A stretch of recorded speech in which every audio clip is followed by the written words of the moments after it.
Hello po, good morning. Dito po ako sa laot ngayon, nagpapakain ng mga isda.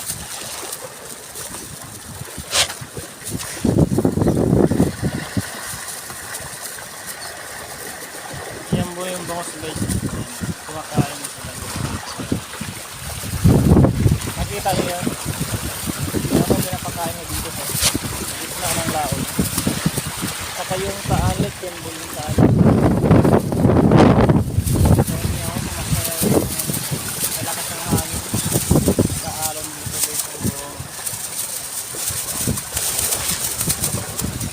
Kulang po dito mag-isa oh. Yung lakas ng hangin.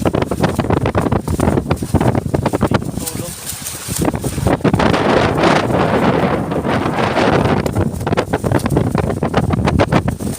Pakain na ulit.